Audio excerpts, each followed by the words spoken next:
Hello അസ്സാമു അലൈക്കും, welcome back.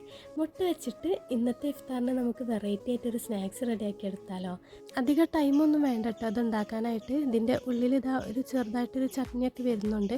അതുകൊണ്ട് തന്നെ ഭയങ്കര ടേസ്റ്റാണ് കേട്ടോ ഈ ഒരു സ്നാക്സിന്. അപ്പോൾ അത് ഉണ്ടാക്കുന്നത് എങ്ങനെയെന്ന് നോക്കാം. അതിനു മുമ്പ് ഈ ചാനൽ എല്ലാവരും ഒന്ന് സബ്സ്ക്രൈബ് ചെയ്ത് സപ്പോർട്ട് ചെയ്യാൻ മറക്കല്ലേ.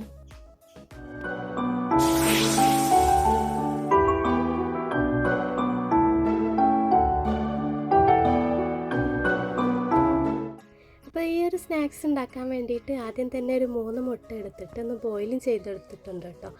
എന്നിട്ടത് 2 പീസാക്കിയിട്ട് അതിൻ്റെ മഞ്ഞ വേറെയും വെള്ള വേറെയായിട്ട് മാറ്റി വെക്കാം.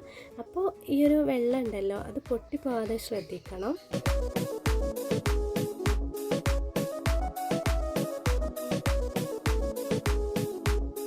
അപ്പോൾ അത് രണ്ടും സെപ്പറേറ്റ് ആയിട്ട് മാറ്റിയിട്ടുണ്ട്.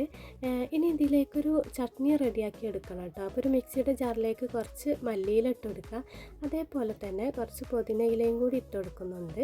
ഇതൊക്കെ നമ്മുടെ ഇഷ്ടത്തിനനുസരിച്ച് എടുക്കുക കേട്ടോ. പിന്നെ 2 പച്ചമുളക് ഇട്ട് കൊടുക്കുക. അതേപോലെ തന്നെ കുറച്ച് തേങ്ങ എടുത്തിട്ടുണ്ട്. നമുക്ക് എത്രയാണോ ചട്നി വേണ്ടത് അതിനനുസരിച്ച് തേങ്ങ എടുക്കുക. പിന്നെ ഒരു വെളുത്തുള്ളിയുടെ അല്ലിയും ഒരു ചെറിയൊരു സവാളയുടെ കുഞ്ഞു പീസും കൂടി ഇട്ട് കൊടുക്കുക. 1/2 ടീസ്പൂൺ ചെറിയ ജീരകവും ആവശ്യത്തിനുള്ള ഉപ്പും 1 ടീസ്പൂൺ പഞ്ചസാരയും കൂടി ഇട്ട് കൊടുക്കുന്നുണ്ട് കേട്ടോ. പിന്നെ ഒരു ചെറിയൊരു പുളി കിട്ടാൻ വേണ്ടിയിട്ട് ഒരു ചെറുനാരങ്ങയുടെ പകുതി നീരൊഴിച്ച് കൊടുക്കുക. ഇതിൻ്റെ കുരൊക്കെ എടുത്ത് കളയണം കേട്ടോ. പിന്നെ 1 ടേബിൾ സ്പൂൺ തൈര് കൂടി ഒഴിച്ചെടുത്തിട്ട് നല്ല പേസ്റ്റ് ആക്കിയിട്ട് തന്നെ അരച്ചെടുത്തിട്ടുണ്ട്. ഇനി ഇത് മറ്റൊരു ബൗളിലേക്ക് മാറ്റി കൊടുക്കാം. പിന്നെ അത് അത്യാവശ്യം ഉണ്ടാക്കിയാൽ തന്നെ സ്നാക്സിൻ്റെ ഉള്ളിൽ വെക്കാനും ബാക്കി പിന്നെ സ്നാക്സ് കഴിക്കുന്ന ടൈമിൽ അതിൽ കൂട്ടി കഴിക്കാനും കൂടിയിട്ടാണ് കേട്ടോ. ഭയങ്കര ടേസ്റ്റുള്ളൊരു ചട്നിയാണിത്. പിന്നെ വലിയൊരു കിഴങ്ങ് വേവിച്ചിട്ട് ഇതുപോലെ ഒന്ന് ഉടച്ചെടുത്തിട്ടുണ്ട് കേട്ടോ. ഇനിയിപ്പോൾ ചെറിയ കിഴങ്ങാണെങ്കിൽ 2 എടുക്കാവുന്നതാണ്. ഇനി ഇതിലേക്ക് ഒരു മീഡിയം സൈസുള്ള സവാള ചെറുതായിട്ട് കട്ട് ചെയ്തിട്ട് ചേർത്ത് കൊടുക്കാം. പിന്നെ കുറച്ച് മല്ലിയിലയും കൂടി ചെറുതായി കട്ട് ചെയ്തിട്ട് ചേർത്ത് കൊടുക്കുന്നുണ്ട്. പിന്നെ ഒരു 1/2 ടീസ്പൂൺ ചാറ്റ് മസാല, 1/4 ടീസ്പൂൺ ചെറിയ ജീരകം പൊടിച്ചതും 1/2 ടീസ്പൂൺ മുളക് പൊടി കൂടി ചേർത്ത് കൊടുക്കുക. എരിവില്ലാത്തതാണെങ്കിൽ 1 ടീസ്പൂൺ ചേർക്കുക കേട്ടോ.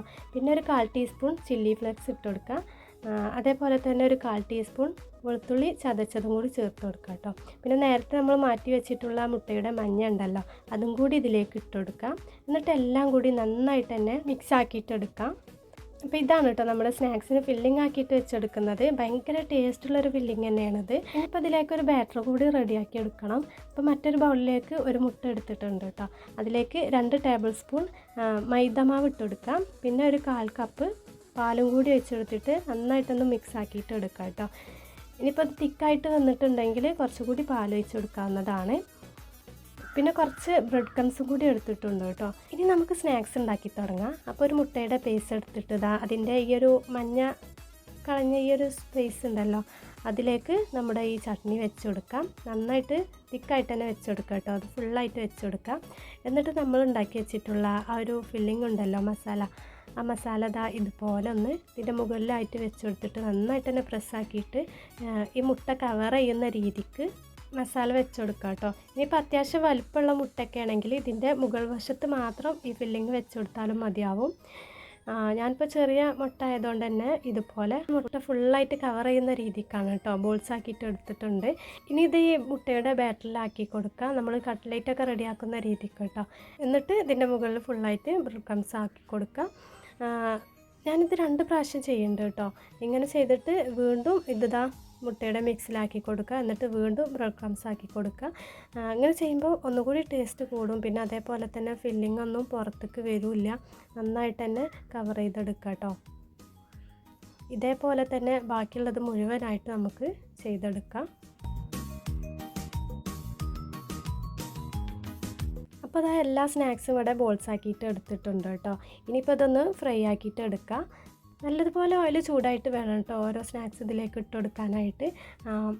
പിന്നെ നമുക്ക് മീഡിയം ഫ്ലെയിമിലാക്കി കൊടുക്കാം. അപ്പോൾ ഞാൻ 3 വെച്ചിട്ടാണ് കേട്ടോ ചെയ്യുന്നത്. ഒരുപാട് അങ്ങ് വെച്ച് പോയാൽ ചിലപ്പോൾ സ്നാക്സ് പൊട്ടിപ്പോകാൻ സാധ്യത ഉണ്ട്. അതുകൊണ്ട് 3 വെച്ചിട്ടുള്ളൂ കേട്ടോ.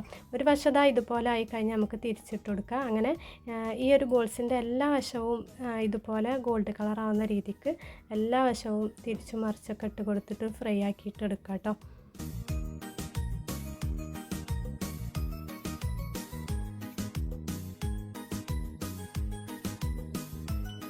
അപ്പോൾ എല്ലാ വശവും ഇത് അത്യാവശ്യം ആയിട്ടുണ്ട് കേട്ടോ. ഇനിയിപ്പോൾ എണ്ണയിൽ നിന്ന് എടുത്ത് മാറ്റാം. ഇതേപോലെ തന്നെ ബാക്കിയുള്ളതും നമുക്ക് ഫ്രൈ ആക്കിയിട്ട് എടുക്കാം.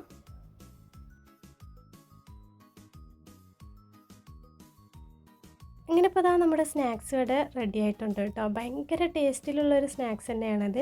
പിന്നെ ഈ ഒരു ചട്നി കൂടി ഇതിൽ കൂട്ടി കഴിക്കുമ്പോൾ അടിപൊളി ടേസ്റ്റാണ് കേട്ടോ. നമുക്ക് ചൂടോട് കൂടി തന്നെ കഴിക്കാം. ഇനിയിപ്പോൾ ഇതിൻ്റെ ഉൾവശം കണ്ടില്ലേ, നല്ല ഭംഗിയില്ലേ കാണാനായിട്ട്. ആ ചട്നി മുട്ടയൊക്കെ വരുമ്പോൾ നല്ല ഭംഗിയോട് കൂടിയിട്ടുള്ളൊരു സ്നാക്സാണ് കേട്ടോ ഇത്. അപ്പോൾ എല്ലാവരും ഇതുപോലെ ഒന്ന് ട്രൈ ചെയ്ത് നോക്കണേ. പിന്നെ വീഡിയോ ഇഷ്ടപ്പെട്ട എല്ലാവരും ലൈക്ക് ചെയ്യാനും ഷെയർ ചെയ്യാനും കമൻറ്റ് ചെയ്യാനും കൂടി മറക്കല്ല കേട്ടോ.